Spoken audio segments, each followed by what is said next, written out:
नमस्कार, आप देख रहे हैं टीवी 9 राजस्थान। मैं हूं अम्बेश श्रीवास्तव और ये 8 PM शो। देखिए, राजस्थान में बीते 13 नवंबर से या फिर कहें जब से राजस्थान में उपचुनाव की तारीखों का ऐलान हुआ उसके बाद से नरेश मीणा नाम खूब सुर्खियों में रहा। पहले वो कांग्रेस से टिकट मांग रहे थे, कांग्रेस ने टिकट नहीं दिया तो फिर वो बागी हो गए तो उन्होंने बगावत करके अपना पर्चा दाखिल किया, खूब सुर्खियाँ बटोरी, पायलट और किरोड़ी को अपना नेता मानते रहे। उसके बाद मतदान की तारीख आई, जोर आजमाइश उनकी लगी हुई थी कि ज़्यादा से ज़्यादा संख्या में मतदान कराया जा सके। इसी बीच एक थप्पड़ कांड हो गया और उस थप्पड़ कांड ने नरेश मीणा की पूरे सियासी सफ़र पर सवालिया निशान खड़े कर दिए। गलती किसकी है? कई तस्वीरें ऐसी आईं, कई CCTV फुटेज आए जहां पर पुलिस कहीं गाड़ियों को जला रही है, पत्थरबाजी कर रही है, ऐसे आरोप लगे कि भाई पुलिस ने ही उकसाया, इशारा मतलब पूरा माहौल ख़राब करने की कोशिश करी। नरेश मीणा को लेकर फिलहाल पूरे राजस्थान में हर ज़िले में अलग अलग जो उनके समर्थक हैं वो तख्तियां लेकर और अपना प्रोटेस्ट करते हुए सरकारी दफ्तरों तक पहुंच रहे हैं, वहां अपने ज्ञापन सौंप रहे हैं, DM ऑफिसर्स तक जा रहे हैं। ये तस्वीरें आप देख रहे हैं। लेकिन सबके बीच में अब कुछ बातें सियासी गलियारों से भी उठ रही हैं, सड़कों से भी उठ रही हैं, राजनीतिक हलकों में भी चर्चा है और इसका जिक्र कहीं ना कहीं किरोड़ी बाबा के मन में भी डर कहा जा रहा है कि भाई नरेश मीणा जो है वो किरोड़ी लाल मीणा के रिप्लेसमेंट के तौर पर देखे जा रहे हैं। यानी इन सब चीज़ों से नरेश मीणा को बड़ा बनाया जा रहा है। उसके अलावा सवाल खड़े हो रहे हैं कि भाई नरेश मीणा को बड़ा कौन बना रहा है। कुछ नेताओं के बयान हैं कि भाई इसमें पुलिस प्रशासन की भी गलतियां हैं, खुद मंत्री सवाल खड़े कर रहे हैं। तो जब मंत्री अपने पुलिस प्रशासन पर सवाल खड़े कर रहे हैं तो ये माना जा रहा है कि भाई पुलिस प्रशासन इस वक्त किसके हाथ में है, इसका जिम्मेदार कौन है। तो आपको बता दें कि गृह मंत्रालय जो है वो भी मुख्यमंत्री भजनलाल शर्मा के पास है। आपको याद होगा जब पिछले कार्यकाल में जब कांग्रेस का शासन था और तब सवाल उठते थे कि भाई कानून व्यवस्था बिगड़ रही है, तो पूरे 5 साल जब ये सवाल होता था तो निशाने पर अशोक गहलोत होते थे। क्यों? क्योंकि कानून व्यवस्था का जो मंत्रालय है या कहें गृह मंत्रालय वो अशोक गहलोत के पास हुआ करता था, तो विपक्ष खूब उनसे निशाने पर लेता था। वही हाल अब इस सरकार में भी है। गृह मंत्रालय भजनलाल शर्मा जी के पास है। टोंक में जो कुछ हुआ देवली उनियारा में 13 नवंबर को, उसके बाद 14 नवंबर को, उसके बाद सभी कोई सवाल खड़े कर रहा है कानून व्यवस्था पर। तो अब बात यह है कि जब कानून व्यवस्था CM के पास है तो क्या खुद के मंत्री हों या विपक्ष के नेता हों, उनके निशाने पर सीधा सीधा CM भजनलाल हैं। इन्हीं सब बातों पर चर्चा करेंगे। आज कोई सवाल TV 9 की तरफ से वो नहीं है, आज आपको बयानों के जरिए ही सवाल निकालेंगे। कुछ बयान है, उसमें गजेंद्र सिंह खीवसर का बयान है, उसमें बैढ़म का बयान है जो कि गृह राज्य मंत्री भी हैं, उसमें किरोड़ी लाल मीणा का बयान है, उसमें सचिन पायलट का बयान है, उसमें अशोक गहलोत जी की पूर्व मुख्यमंत्री गृह मंत्री रह चुके हैं राजस्थान के, उनका ही बयान है। तो ये बयानों पे एक बार नज़र डाल लीजिए और इन्हीं 5 बयानों से सवाल निकालेंगे और उन्हीं पे आज जो हमारे senior executive producer Pushkar Chauhan sir हैं उन्हीं से चर्चा करेंगे। तो पहले फटाफट एक नज़र इन सब बयानों पर। शायद हमारे सरकार में तो पहली एक घटना ऐसी हुई है जिसमें मैं अधिकारियों की लापरवाही मानूंगा। और इसके बाद में ये बताया जाता है, जानकारी आती है कि नरेश मीणा पुलिस की कस्टडी से फरार हुआ। ये कितनी बड़ी लापरवाही है? वो क्या है, दरअसल में जैसे वही रात में कार्रवाई करना किसी भी तरह से उचित नहीं था। जैसे उसको पकड़ा, पत्थरबाजी चालू हो गई और छुड़ा के भाग गया। तो ये भी एक बहुत बड़ा कमी पुलिस की तरफ से रही है। देखो, मैंने कल भी ये स्वीकार किया था कि लैप्सेस रहे। घटना जब शुरू में हुई थी तभी कार्रवाई हो जानी चाहिए थी और प्रशासन ने इतना समय क्यों दिया, और बिल दिया तो रात्रि में जाकर वहाँ ऑपरेशन किया जिसमें इनोसेंट लोग बहुत घायल हुए और प्रॉपर्टी भी तोड़ी गई, कुछ सामान भी निकाला गया। मेरी समझ में 80-90 मोटरसाइकिलों में भी आग लगा दी। तो ये फिर उसी समय मैंने DG से बात की थी। मैंने कहा फिर रात में ऐसी कार्रवाई मत करो, आप सुबह करना। तो फिर दूसरे दिन उन्होंने कार्रवाई करके आरोपी नरेश मीणा को पकड़ लिया था। अरे देखो, ऐसा है ना, तो मुझे इसके बारे में डिटेल्स है, सुनिए ना, उसके बारे में डिटेल्स है ना, मैं गृह विभाग मेरे पास है और ना मैं उस एरिया का रहने वाला हूं, तो इससे मेरा कोई मुझे आइडिया नहीं है इसके बारे में कि थप्पड़ मारा क्या हुआ। पर अगर थप्पड़ एसडीएम को कोई भी नहीं मार सकता है ना, अगर मारा है तो एक्शन तो सरकार लेगी इसके ऊपर। देखिए, माननीय अशोक गहलोत जी का जो बयान है वो उनकी आंतरिक लड़ाई को प्रदर्शित करता है। उनके बयानों में झलक रहा है कि कांग्रेस में अंदरूनी लड़ाई चरम पर है। वो कहीं न कहीं अपने नेताओं पर प्रश्न चिन्ह लगा रहे हैं। ये ठीक बात है, वो जो प्रत्याशी निर्दलीय लड़ा वो कांग्रेस का कार्यकर्ता है। तो कांग्रेस में आ चुके थे तो किसकी चेहरे खड़े हुए हैं, ये बात भी मैं समझता हूँ कि सोचने की है। बीजेपी ने खड़ा किया चुनाव जीतने के लिए, क्या किया इसकी जानकारी भी प्रदेश कांग्रेस कमेटी ले रही है कि इस नौबत क्यों आई। तो जो कल की घटना बड़ी दुर्भाग्यपूर्ण घटना है। अब कल की घटना के बाद में आप बताइए, सरकार का इकबाल बचा है क्या? सरकार का इकबाल होता है गवर्नेंस के लिए, शासन तब होता है तब अच्छा गवर्नेंस में इकबाल बना रहे। इकबाल ही खत्म हो गया। आप जो घटना घटित हुई है कल, वो मामूली घटना नहीं थी। एसडीओ लेवल के अधिकारी को आप थप्पड़ लगाए कोई व्यक्ति, ये स्थिति बनी क्यों और इतनी हिम्मत क्यों हुई किसी की? तो कहाँ सरकार का इकबाल है? हम बार बार सरकार को कहते हैं आप गुड गवर्नेंस दो, पूरी प्रदेश की जनता का भला हो। हम आलोचना भी करते हैं तो उसको सकारात्मक रूप में लेना चाहिए। और अगर बातों में दम नहीं है, हमारी बातों में, आप खंडन करो, दम है तो सुधार करो, जनता का भला हो। यही तो डेमोक्रेसी में होता है। पर बीजेपी के तो जैन में, उनकी फितरत में है ही नहीं कभी कि आप विपक्ष की भावनाओं का आदर करो, बात सुनो, आलोचना को सहन करने की शक्ति पर रहे आप में, ये तो है ही नहीं। राजस्थान के अंदर मतदान के दौरान जो घटनाक्रम हुआ और उसके बाद जो रवैया रहा सरकार का, मैं समझता हूँ वो इस बात को दिखाता है कि सरकार का नियंत्रण नहीं है, कोई प्रिवेंटिव मेजर नहीं लिए गए और सरकार ने नागरिकों के ऊपर एक प्रकार से आक्रमण बोला है। गांव में घुसकर लेडीज को, महिलाओं को, बच्चियों को, बुजुर्गों को इस बर्बरता से जो मारा गया है, वो सरकार का एक चेहरा दिखाता है। और मैं कहता हूं कि आप अगर नियंत्रण नहीं कर सकते हैं, आपका अगर लॉ एंड ऑर्डर बनाने में आपका इंटरेस्ट नहीं है, सिर्फ राजनीति आपको करनी है, तो जनता सफर क्यों करे? और जिन लोगों का नुकसान हुआ है, मैं तो समझता हूँ सरकार को मुआवजा देना चाहिए। गाँव में, घरों में घुस के जिस प्रकार से लोगों को मारा गया है और बर्बरता से मारा गया है, हिंसा किसी भी समस्या का समाधान नहीं है। लेकिन जो स्टेट है, जो गवर्नमेंट है, जो गवर्नमेंट मशीनरी है, इस प्रकार नागरिकों पर अगर आक्रमण करेंगे तो उसको कौन सही ठहरा सकता है? सरकार को इस पे जांच करानी चाहिए और जो नुकसान हुआ है उसकी भरपाई सरकार को करनी चाहिए। लोगों की निजी जो संपत्ति है उसको बहुत तोड़फोड़ उसमें की गई है और इस प्रकार की हिंसा चुनाव के दिन या उसके दिन बाद हो, ये दिखलाता है कि सरकार का कोई नियंत्रण, कोई कंट्रोल और कोई मंशा नहीं है। चलिए, तो आपने सुना मंत्री और विपक्ष के नेताओं के बयान। अब देखिए, विपक्ष का तो काम ही है सरकार पर सवाल खड़े करना, लेकिन जो हमने पहला बयान आपने सुना किरोड़ी लाल मीणा का, वो भी सीधे सीधे पुलिस प्रशासन पर, उसकी कार्रवाई पर सवाल खड़े करें। तो सर से पहला सवाल और सीधा सवाल वहीं से शुरू करते हैं सर, किरोड़ी लाल मीणा के बयान पे ही।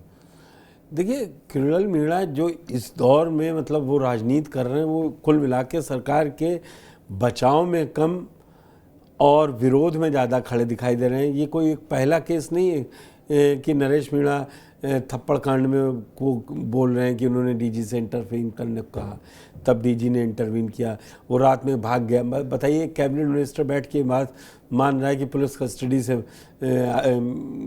भाग जा रहा है, वो भी कोई दुर्दांत अपराधी नहीं है।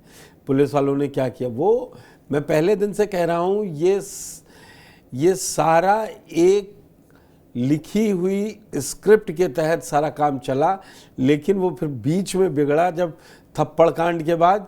तो फिर वो समझ में नहीं आया कि कौन किधर खड़ा था, कौन किधर नहीं खड़ा था।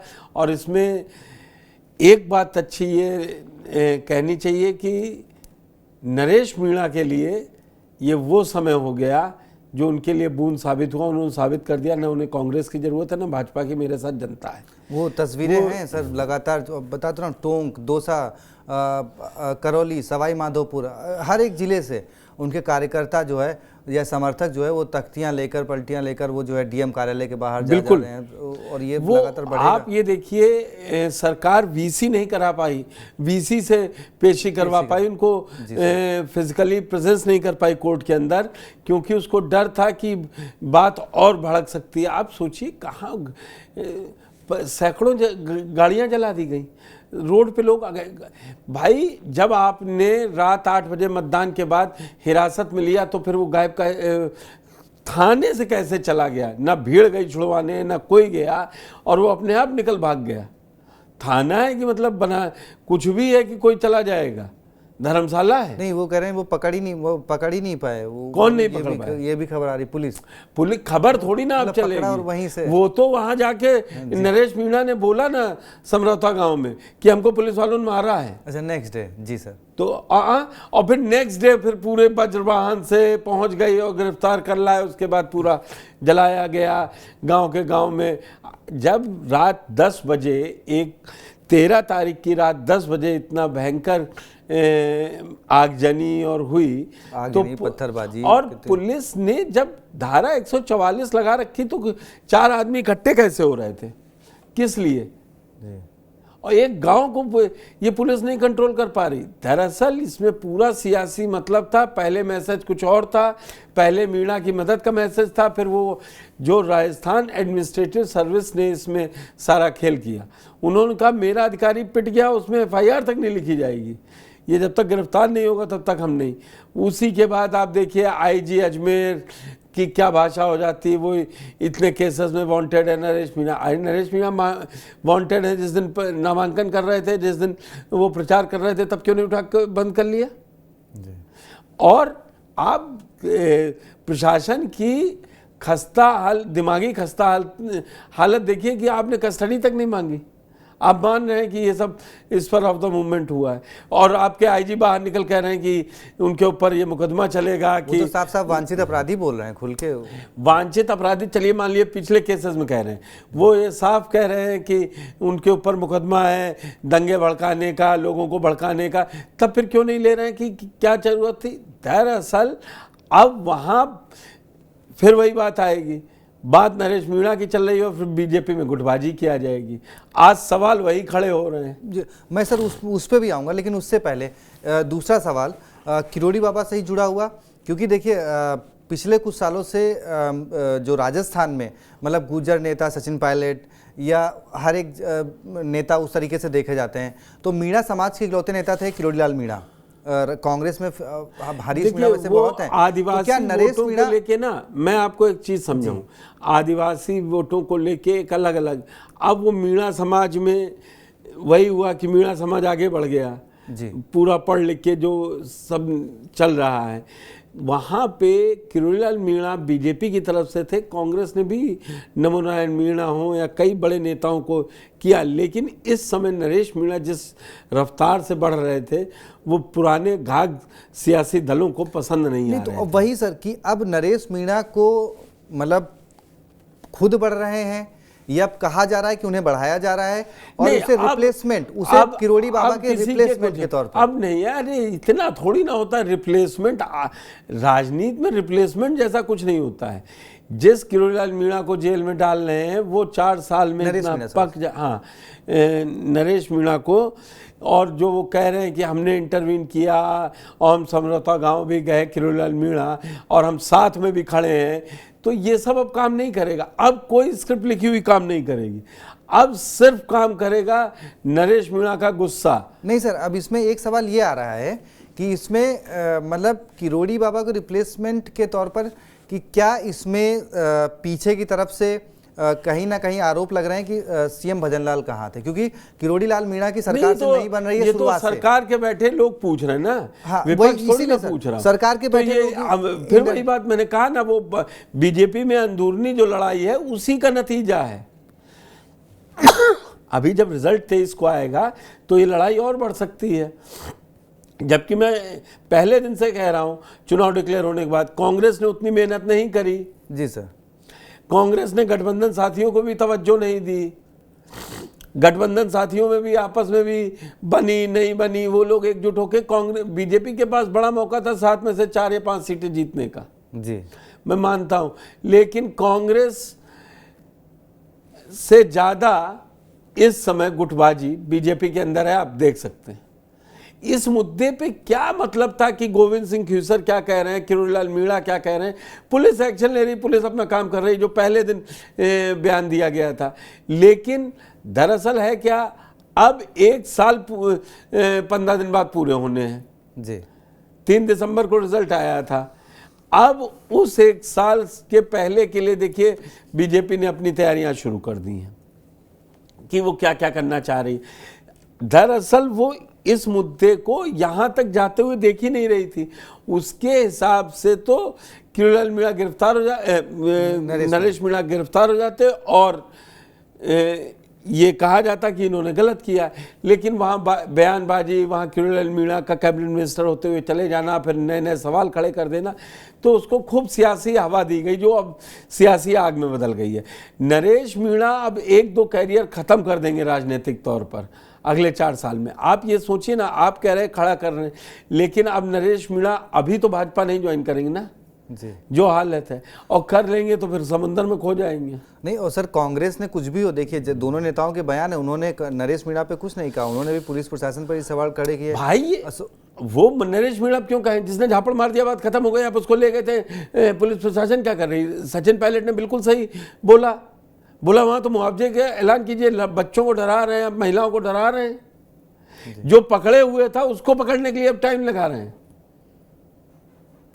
जो आदमी खुद मान रहा है कि पुलिस ने मुझे पकड़ा था, वो 5 घंटे के लिए क्यों छोड़ा गया, क्योंकि आग भड़क सके।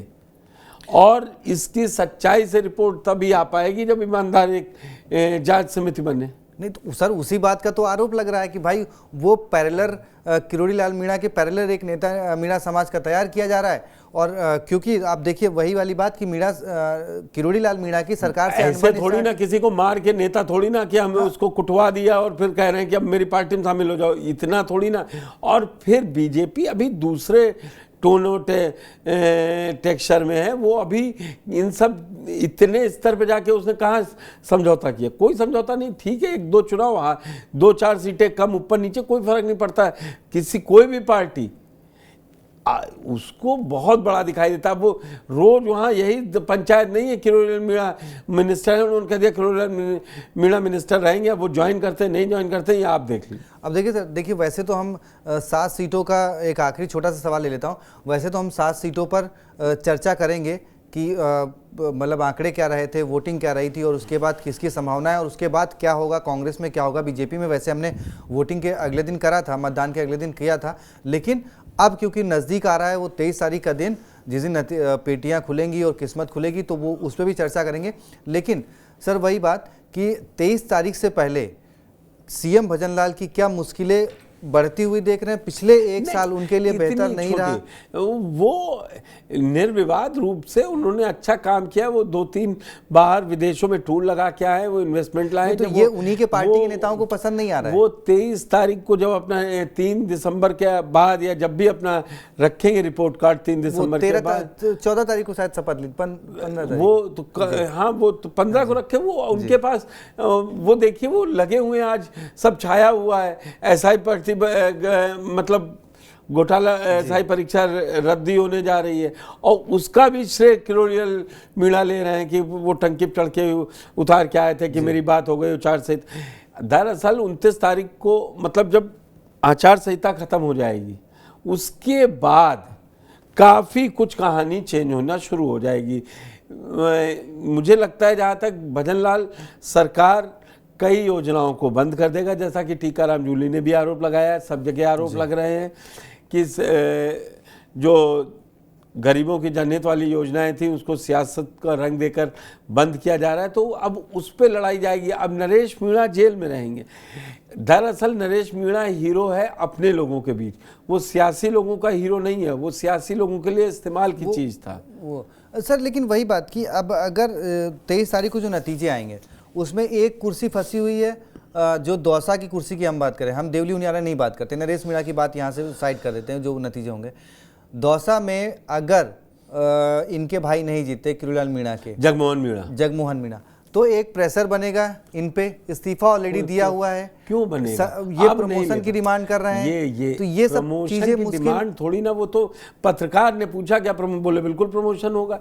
ये प्रमोशन अच्छा क्या हो जाएगा? कैबिनेट मिनिस्टर, कैबिनेट ही मिनिस्टर रहेगा, प्रमोशन क्या हो जाएगा? वो मंत्रालय से सर खुश नहीं है। अगर वो मंत्रालय, वो उनका काम नहीं, वो भजनलाल जी का या प्रधानमंत्री मोदी का अपनी कैबिनेट में और राज्य में सीएम का अपनी कैबिनेट में पूरा अधिकार होता है, वो किसको रखे, क्या विभाग दे, इसमें कोई बाहर से पार्टी इंटरफेयर भी नहीं करती है। लेकिन अगर हाँ, वो अब ताकत क्या दिखाएंगे?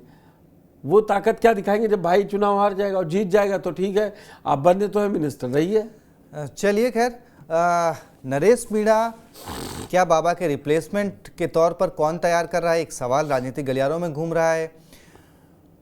पुलिस पर सवाल खड़े करके क्या सीएम भजनलाल का घेराव किया जा रहा है, और वो घेराव खुद अपनी ही पार्टी के मंत्री कर रहे हैं। ऐसा मैं इसलिए कह रहा हूं क्योंकि ये आरोप तब भी लग रहे थे जब सचिन पायलट कानून व्यवस्था पर सवाल करते थे उप मुख्यमंत्री रहते हुए, तो ये कहा जा रहा था कि भाई अशोक गहलोत को निशाने पे रख रहे हैं। तो सेम वही कंडीशन, कुछ कुछ वैसी ही तस्वीरें जो कांग्रेस के टाइम पे 2018 में हुई थी, 2020 तक हुई थी, कि अशोक गहलोत सरकार में तो थे लेकिन अपनी ही सरकार पर सवाल कानून व्यवस्था को लेकर कई बार खड़े किए। मैंने इस पर कई बार स्टोरीज करी हैं, इसलिए मैं ये बात कह रहा हूँ कि उन्होंने बहुत से उनके बारे अभी भी वही सवाल वो उठा रहे हैं, अभी भी उठाई है। तो तब वो अपनी सरकार से उठा रहे, तो अब वो भूमिका किरोड़ीलाल मीणा अदा कर रहे हैं कि अपनी सरकार पर सवाल खड़े कर रहे हैं। तो ये एक राइवलरी सचिन पायलट वर्सेस अशोक गहलोत की थी, क्या वही राइवलरी, अब ये सवाल है कि क्या वही राइवलरी किरोड़ीलाल मीणा और सीएम भजनलाल के बीच है? क्या कुछ है, क्या कुछ होना है, क्या कुछ है, ये तो 23 तारीख के नतीजे बताएंगे। बाकी नरेश मीणा के लिए जिस तरीके से जन समर्थन सड़कों पर उतर रहा है, उनकी रिहाई की मांग कर रहा है, क्या कुछ पेचीदगियाँ हैं, क्योंकि उनको कोर्ट ने 14 दिन की हिरासत में भेज रखा है, अभी आज 4 ही दिन हुए हैं। तो क्या कुछ होना है, क्या कुछ सरकार इस पर एक्शन लेगी, क्या सीएम भजनलाल शर्मा जो है वो कहीं फंसते हुए नजर आ रहे हैं, या फिर वो आगे बढ़कर अब कुछ एक्शन लेंगे, देखना बहुत दिलचस्प होगा। बाकी TV9 राजस्थान को सब्सक्राइब कर लीजिए, सारी राजस्थान से जुड़ी हुई हर एक खबर आपको TV9 राजस्थान पर मिलेगी। बाकी SI भर्ती परीक्षा पर हाईकोर्ट ने क्या कुछ कहा है, इस पे आप TV9 राजस्थान पर जाकर देख सकते हैं। इसमें डिटेल्ड स्टोरी आपको कल हम सर के साथ समझाएंगे, इसमें क्या कुछ हुआ और क्या कुछ SI भर्ती पर और होने वाला है। बहुत बहुत शुक्रिया, धन्यवाद।